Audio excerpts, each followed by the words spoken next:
The pessimists may come into this one, Sophia, thinking that this is not going to be a particularly great race. We had pre-season testing, obviously, at Bahrain. Like you said, we've got so much data. The guys would have run thousands upon thousands of laps. Optimistically, you might say, well, the conditions were very different. Then it was cold and wet, and this time it's going to be hot and dry, most likely, like we normally see in Bahrain.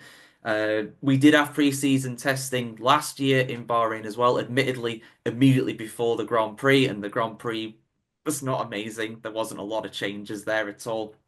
Similarly, as well, I think off the top of my head, there was one change in the top 10 in Bahrain in 2024, and we're coming off of Japan, where we had one change in the entire top 10.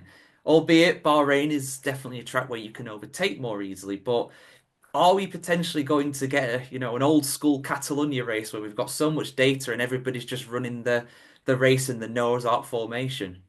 100%. I've already pre understood like how Bahrain's going to be is you're going to have this actually I believe is going to be a really key turning point for some of these lower teams to look at how much they're willing to invest for the rest of the season for the 2025 car or move into the 2026 car. I mentioned it in the Japan preview show as well about understanding when is going to be the time to flip the switch and kind of give up on the 2025 season per se, for, especially these lower teams, and focus most of their development on this new regulations for next season.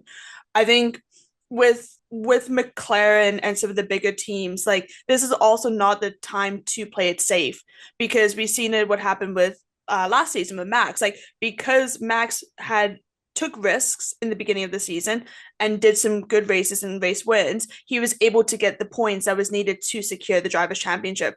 McLaren should be taking those risks straight away. The constructors is a different story. Let's be honest. The constructors is more safer than the drivers.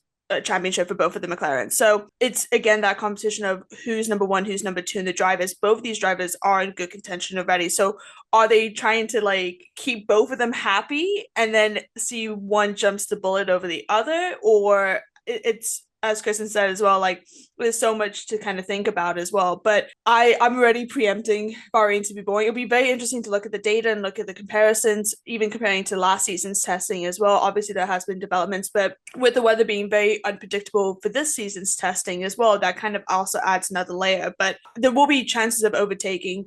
I don't anticipate DNFs. And as well, last season was the first time in F1 opening history that there was no retirements as well. We had a few drivers lap down, which was great, but like all drivers were able to somewhat finish.